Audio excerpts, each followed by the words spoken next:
గంగులో నా జర్రసేపే అందరికీ అధ్యక్ష నమస్కారం అధ్యక్ష.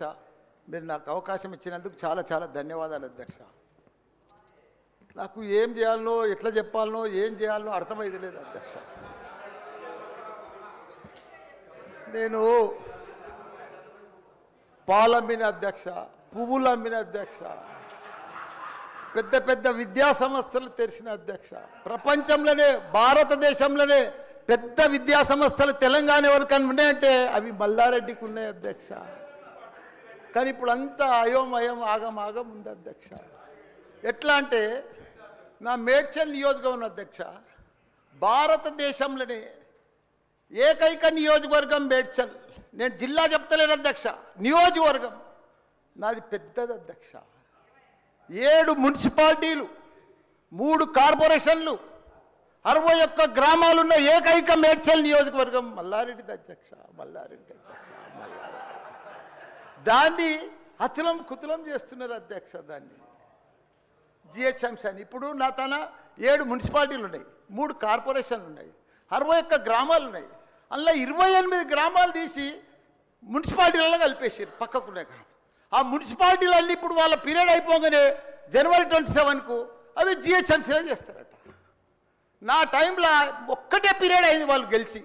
నా దగ్గర ఒక్క మేడ్చల్ నియోజకవర్గంలోనే కార్పొరేటర్లు, కౌన్సిలర్లు, మేయర్లు, జిల్లా పరిషత్ చైర్మన్లు, సర్పంచ్లు, ఎంపీటీసీలు, వార్డు మెంబర్లు వీళ్ళందరూ కలిసి ఒక మేడ్చల్ల 444 మంది నా తన లీడర్లు ఎదిగిరు అధ్యక్ష.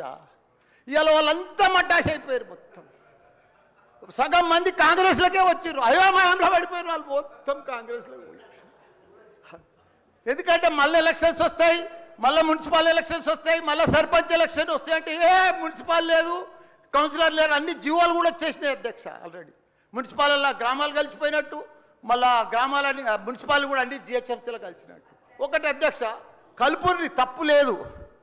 9 మున్సిపాలిటీలు అప్పుడు సరౌండింగ్ షేర్లింగంపల్లి కానీ కొద్బుల్లాపూర్ కానీ ఇవన్నీ కలిపినప్పుడు ఏమీ లేదు. ఇప్పుడు మా తాన కూడా మున్సిపాలిటీలలో ఇప్పుడిప్పుడే ఈ 5 ఏళ్ళనే డెవలప్ చేసినాం మేము.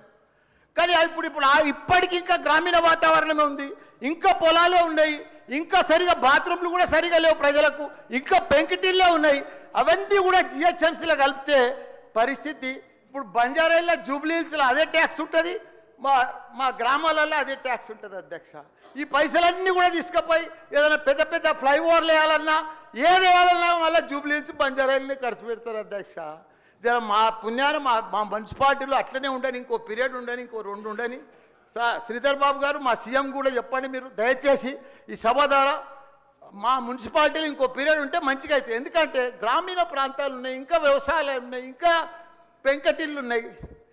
మనం అన్ని ఇప్పుడు అన్నీ కూడా జిహెచ్ఎంసీలో కలిసినట్టు. నాకు గ్రామర్ రూరల్ లేదు, ఎంపీటీసీ లేదు, సర్పంచ్ లేడు, కౌన్సిలర్ లేడు, ఓన్లీ కార్పొరేటర్. అది కూడా 20-30 వేలకు ఒక్కరు అవుతారు.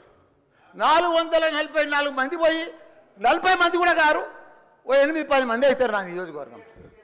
6,48,000 ఓట్లు ఉన్నాయి అధ్యక్ష. అది అయిపోయిందా? ఈ పార్టీకి అయిపోయింది. దయచేసి అది చెప్పినా మీకు అంత మనవించుకున్నా. హైడ్రా భారతదేశంలోనే మన హైదరాబాద్ అంటే తెలంగాణ రాష్ట్రం అంటే ప్రపంచమంతా మోగిపోయింది అధ్యక్ష.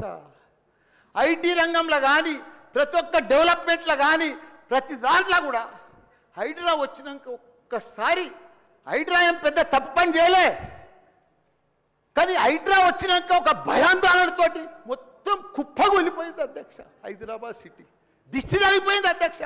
నువ్వేమన్నా అనుకో, ఎందుకంటే నాకు పెద్ద ల్యాండ్ బ్యాంక్ ఉంది, నాకు పెద్ద విద్యా సంస్థలు ఉన్నాయి, నాకేం నష్టం లేదు, నేనేం ఎఫ్టీఎల్లో లేను, బఫర్ జోన్లో లేను. నేను జనరల్గా చెప్తున్నా, అభివృద్ధి అమెజాన్, గూగుల్, ఫేస్బుక్, యాపిల్ లాంటి కంపెనీలు అమెరికా తర్వాత ఇక్కడ మన హైదరాబాద్ తెచ్చిండు మన కేటీఆర్ అధ్యక్ష.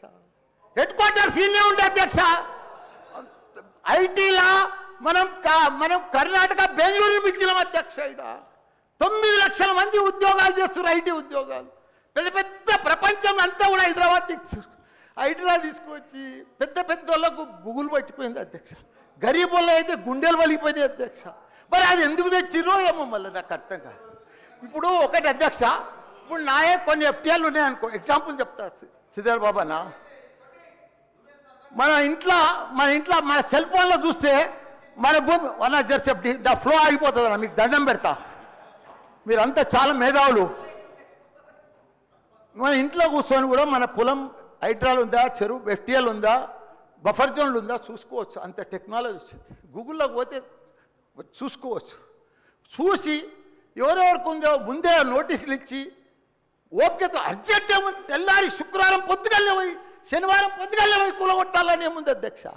నిదానంగా వాళ్ళు కూడా మన తెలంగాణ ప్రజలే. వాళ్ళంతా కూడా మీరు ఓటేస్తేనే మనం మంత్రిలో కూర్చున్నాం. మనం అంత ఆదల బాధ ఆధార్ చేసేది, టెన్షన్ చేసేది ఏం అవసరం. మంచిగా నోటీస్ ఇచ్చి బాబు చేంజ్ చేసుకో, మార్చుకో, చూసుకో, నీకు ఇది ఇస్తాం, గరీబోడు ఉంటే ఇది ఇస్తాం, ఈ బెడ్రూమ్లకు అని నిమ్మడంగా చేస్తే అయిపోయాయి కదా. ఇంకా 4 ఏళ్ళు ఉంది కదా మీకు. ఈ ఏడాదిలోనే ఫస్ట్ ఇయర్లో చేయాలని ఏముంది అన్ని కొన్ని చేసుకుంటా ఉండి. రియల్ ఎస్టేట్ అయితే అధ్యక్ష రియల్ ఎస్టేట్ అయితే కుప్పగొల్లిపోయింది.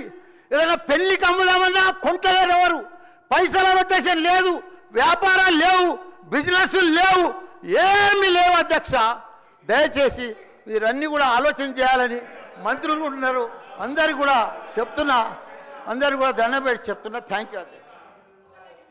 ఒక్క నిమిషం మాట్లాడండి అధ్యక్ష. సార్ తమరి ద్వారా నేను ఒకటే రిక్వెస్ట్ అధ్యక్ష, ఏ ప్రభుత్వాలైన అధ్యక్ష ప్రజల మనోభావాలకు అనుగుణంగా ప్రజలకు న్యాయం జరిగే విధంగా ప్రభుత్వాలు చేయాలి.